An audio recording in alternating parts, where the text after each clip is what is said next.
eu sou a Ana e este é o Educação Financeira para a Vida, o podcast sobre finanças e espiritualidade de uma maneira que você nunca conheceu. Muito bem, hoje nós vamos apresentar este projeto para você, nosso querido ouvinte. Gostaria de agradecer por estar dedicando uma parte do seu tempo a nós. Muito bem. Muitas pessoas podem estar se perguntando do que se trata este Educação Financeira para a Vida, como misturar finanças e espiritualidade, temas que parecem tão distintos. Para isso, para a nossa conversa de hoje, eu trouxe aqui um convidado muito especial que faz parte do projeto Educação Financeira para a Vida, que é o Augusto Martins. Oi, Augusto, tudo bem? Olá, Ana, muito obrigado por esse convite especial. Fico muito feliz por conversar com você e com as pessoas que estão nos acompanhando. Uma ótima tarde a todos e paz e bem. Paz e bem. Ótimo, né? Eu não me apresentei, né? Interessante isso. Bom, para quem não me conhece, como eu falei, eu já chamo Ana Carolina Fernandes Alves, e eu sou economista e mestranda em economia e uma das idealizadoras do Educação Financeira para a Vida, junto com o Augusto, que por sinal é meu querido esposo. Eba, muito obrigado. Essa é a melhor parte.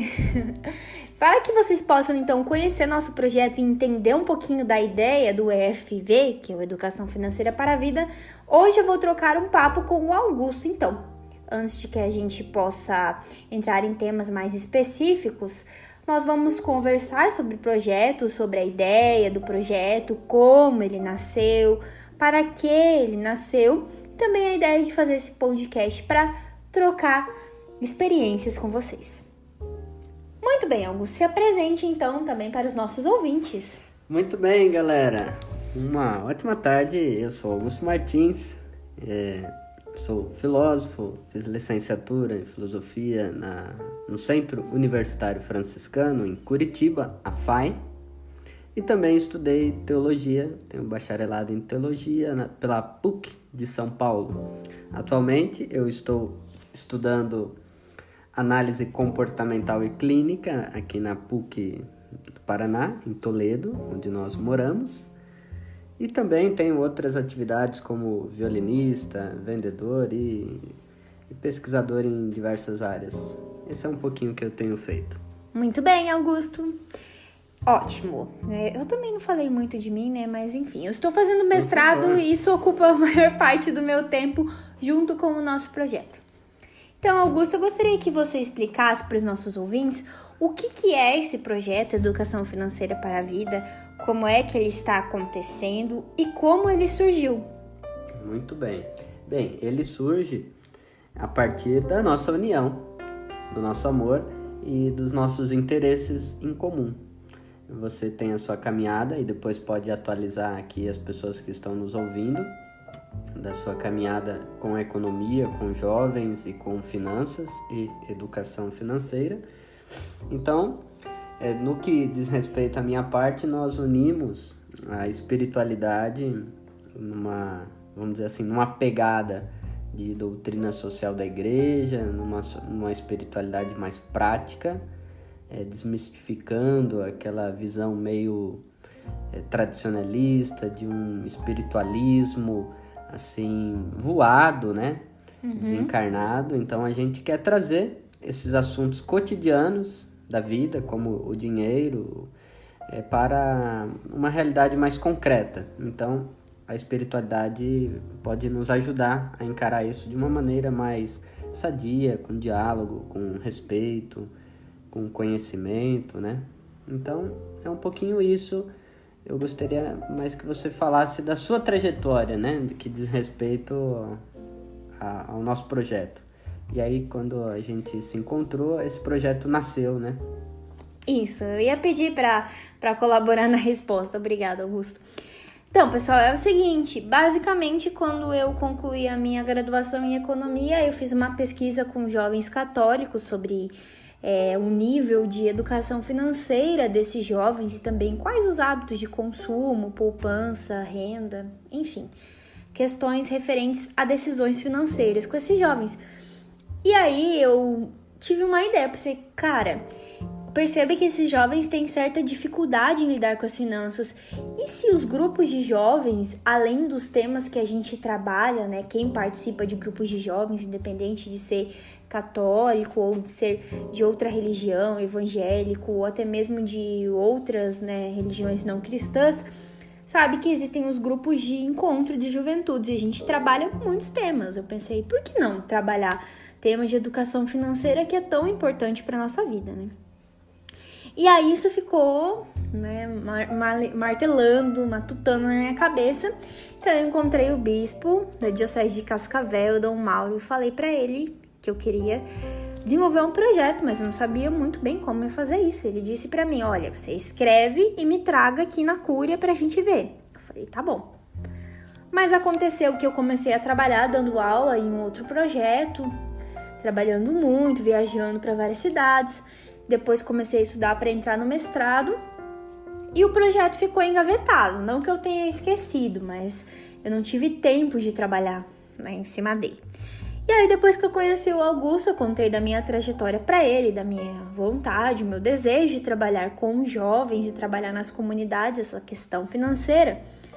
E aí ele teve uma ideia. Ele falou, olha, por que é que a gente não cria uma pastoral de educação financeira?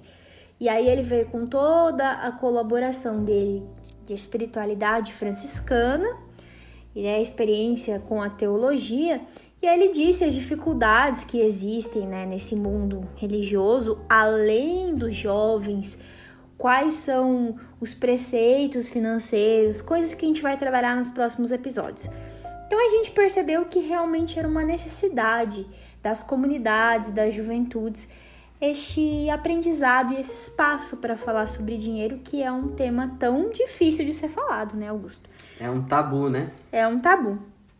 E aí a gente começou a escrever esse projeto, que seria uma ideia de educação financeira para a vida, então que envolve todo o projeto de vida daquele jovem, daquela pessoa que vai participar do projeto, com uma espiritualidade franciscana.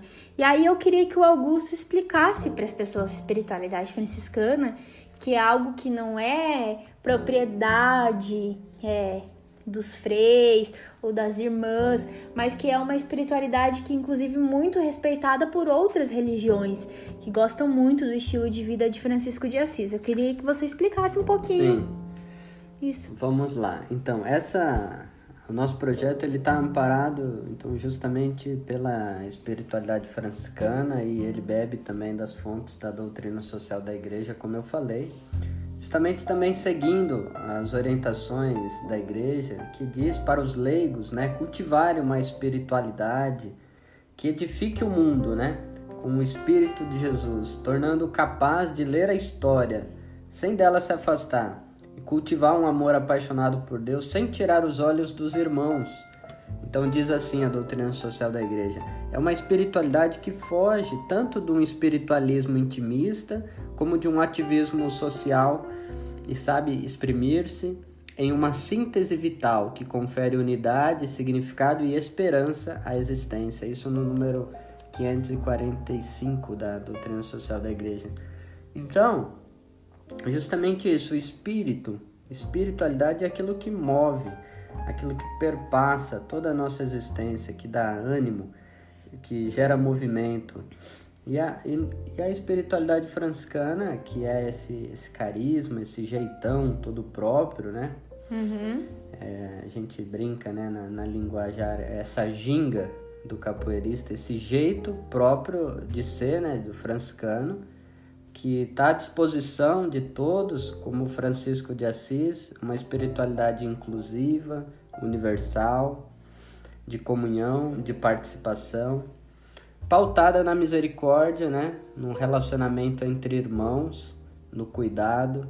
Então é um pouco sobre isso que nós queremos, desta maneira que nós queremos apresentar e nos aproximar das pessoas como um serviço.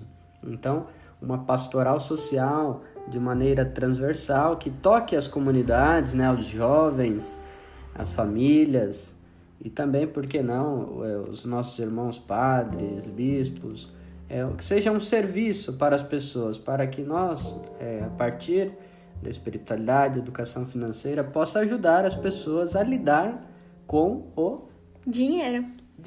Muito bem. Então, pessoal, resumindo o que Augusto disse, é uma pastoral social. A gente vai comentar hoje um pouquinho sobre como ela funcionará na prática, porque para vocês entenderem, nós estamos em processo de construção. Nós iríamos colocar os nossos primeiros trabalhos em prática agora, no segundo semestre deste ano, mas devido ao momento que nós estamos vivendo, né, a epidemia, nós tivemos que adiar um pouquinho nosso trabalho. E aí agora, para vocês entenderem como a gente está trabalhando para que isso aconteça na prática. Então, os objetivos do projeto de uma maneira bem simples e rápida para o pessoal entender. Augusto? Muito bem. Um objetivo primeiro é aproximação e escuta.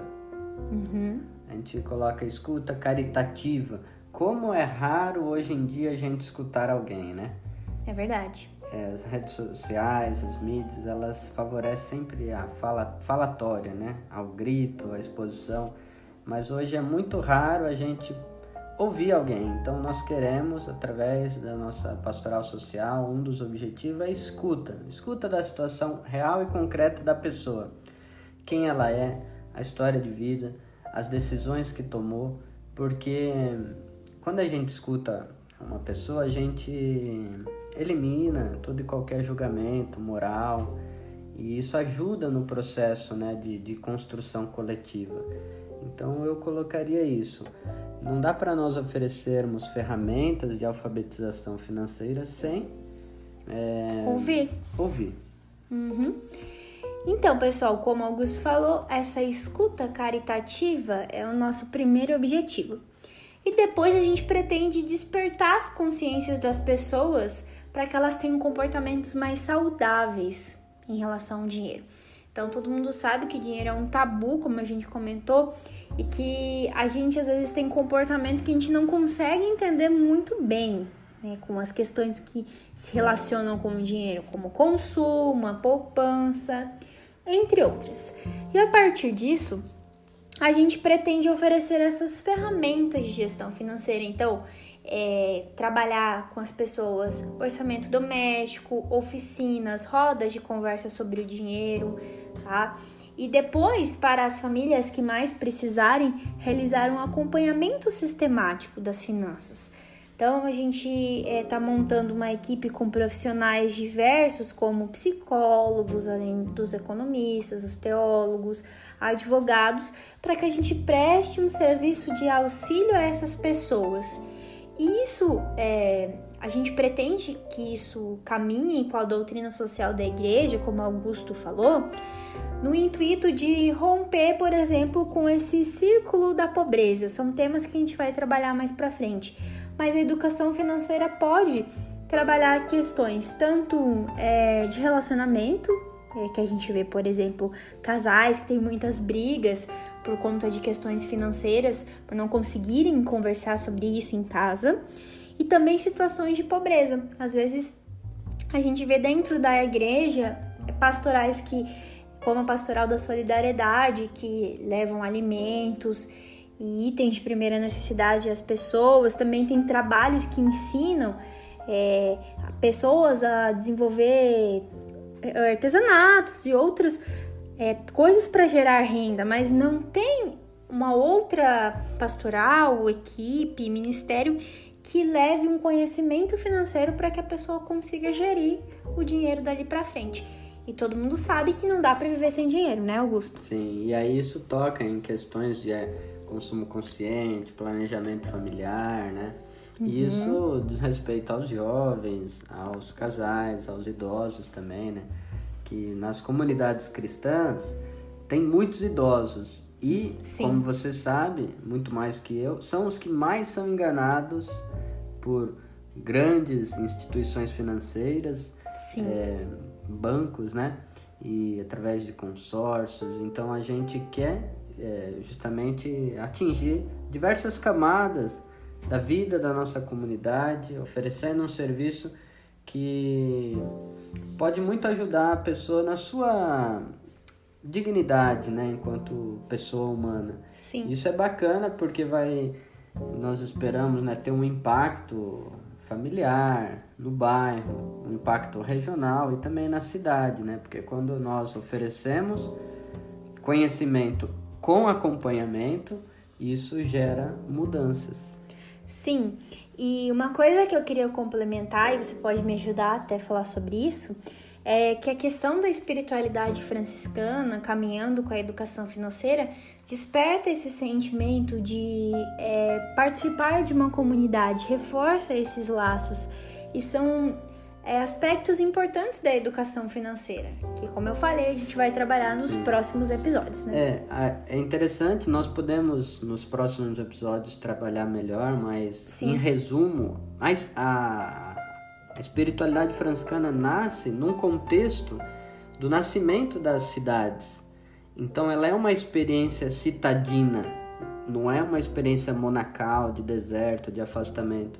Então ela As pessoas pensam às vezes isso, isso, né? então ela é uma experiência propriamente coletiva, fraterna, de interesses sociais. Então o franciscanismo está intimamente relacionado com essa questão da educação.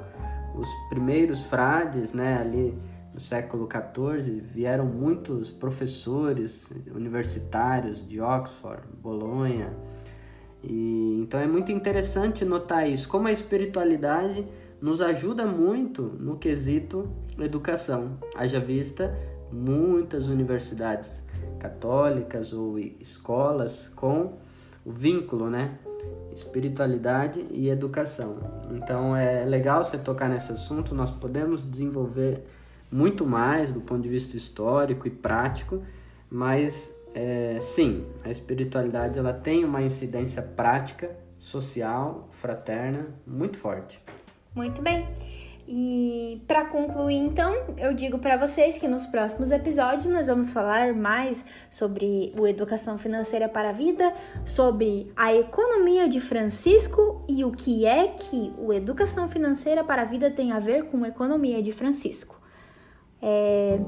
Então, para finalizar, eu gostaria de agradecer a vocês por estar nos ouvindo neste podcast que justamente nasceu para nos aproximar nesse momento de pandemia, tendo em vista que a gente não consegue ainda estar perto das pessoas para começar nosso trabalho.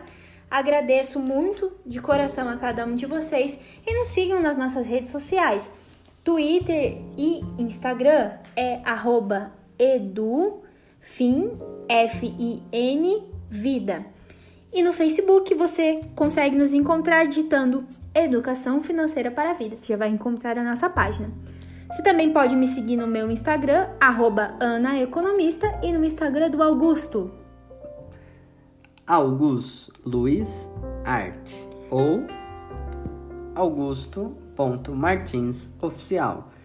Eu agradeço o convite de participar desse podcast. Agradeço você que ficou conosco até este momento, trabalhando ou cozinhando ou no carro. Muito obrigado pela sua companhia. Estamos aqui para compartilhar, para se envolver, porque tudo está interligado. Se você tem sugestões, mande para nós. Dúvidas, mande para nós. Muito obrigado pelo carinho e paz e bem. Paz e bem. E não se esqueça, educação financeira é educação para a vida.